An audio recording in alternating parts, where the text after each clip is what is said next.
Hello, everybody, and welcome back. Tonight we go to Scotland, Cairnpapple in the Bathgate Hills.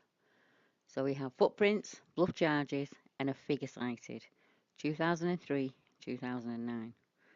Now, this report was posted on the Beast Watch UK site by Crypto Chris, and he passed it over to me. So early in the winter of 2003, the witness says, I recently passed my driving test and was going for a run in my car with my friend and his girlfriend. I'm from the Falkirk area, so we came up through Torficon, and we're not really heading in any particular direction. I was just happy to be driving, and the view from the car was perfect. I saw a sign for Cairnpapple and recognised it, so I started heading up that way, and I passed the lay-by at Cairnpapple. We drove past it and down and up the valley, and as we were headed towards the Knockhill, my mate pointed out what looked like a man standing at the top looking down the hill at us. I slowed the car down to look and saw he was right. I said, "Oh yeah, so it does." By this point, we were slowly passing the Knockhill, and the dark figure came down the hill at great speed. He was really moving at some pace. We got a big fright, and I drove away as fast as I could. It didn't look like your average person, and it was all dark in colour, and it moved at a pace miles faster than I could. The incident remained pretty much unexplained, and yes, it gave us a scare, but I didn't think too much of it, and had forgotten all about it, until a few years later in spring, round 2009. I was out for a drive with my mate, and we were bored, and it was a nice night, so I decided to head up to the Bathgate Hills.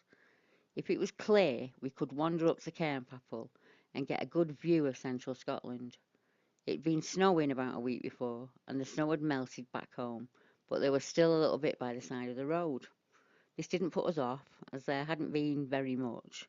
We parked up at Cairnpapple, lay-by, and headed up the stairs. The field before Cairnpapple was snow-covered, and although we were not dressed for it, we kept heading in anyway.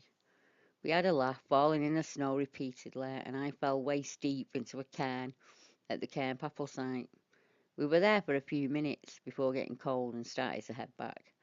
The wind was picking up, and visibility was a bit poor by this time. We left the gate of Cairnpapple and walked back into the field. Within around 15 seconds, we both heard a noise from behind us, as if something was coming towards us from the direction we'd just been. I turned around, but could not see anything. Neither of us could. All we knew is that we were coming fast, or at least it sounded as if it was moving really quickly at speed, heading in our direction. We ran as fast as we could, and we ended up losing the way back to the stairs. After a panic hunt for the steps, we found them, and we rushed down them, got in the car, and drove away. We couldn't explain we couldn't explain what had happened. We just couldn't work it out. We were shaken up and very confused. We kept talking about it and deciding whether to go back or not, and I couldn't stop thinking about it and what had happened. You'd think that after two scary experiences, I would avoid the place. But again, in the winter of 2009, I returned. I got back from Australia and it had snowed again. I was hunting for a good place to sledge with my friend. I suggested the Bathgate Hills would be a good place due to the height, and there would be no shortage of snow. It was pretty late. We arrived about 10:15 a.m.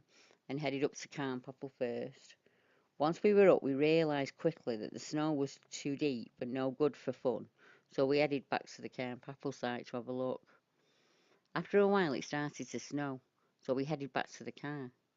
Once again, after leaving the fence and out into the field, something started to chase us.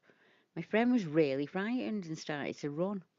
At this point, I remembered the previous encounter and calmed her down and explained it'd stop in a second if we left the area of the steps.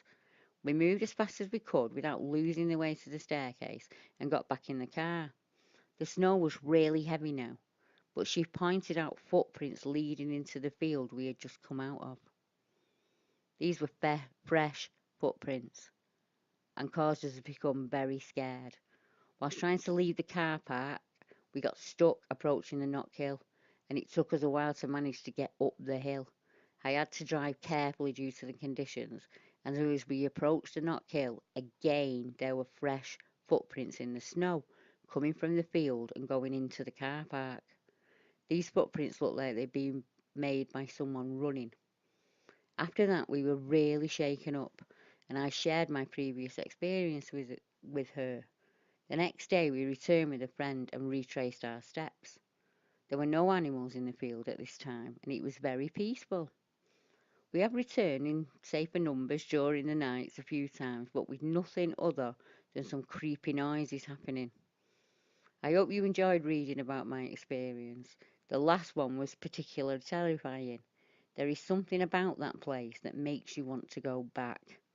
My friend that was speechless for the car journey back to Falkirk and never slept that night, but still wanted to return. We wanted to go back over and over, and we continue to do so. To try to understand. Now, Cairnpapple is a Neolithic monument, and it was later used for a succession of burials in the Bronze Age before its later early in Christian use as a burial site. The views from up on Bathgate Hills in West Lothian in Edinburgh are fantastic. Up in the hills, it can be very exposed though to winter elements. There is an ancient legend of the Pictish brown men from this site, and indeed, one witness claims as a boy not only seeing one, but losing his coat to it in the process. He states, I wanted to point out that during my childhood at a picnic on Cairnpapple Hill with my mother and brother, that my brother, who had gone off to play, had given his new coat to a brown boy on the hill who subsequently disappeared with it. And regular readers of the website will know that the Clabber Cairns area is one area of Scotland that has a multitude of Scottish Bigfoot or hairy figures, and legends of the running man abound. And this sighting to me is important because if you look on the map, and I've added some screenshots, once again you can see that this is the end in a line of sightings that lead to the Bathgate Hills from the estuary. And as I mentioned in earlier videos, the estuaries seem to be very important places. And if you look on the map as the screenshot goes past, you can see that most of the sightings in that area lead to and from the estuary. So I'll leave that with you, and until next time, good night.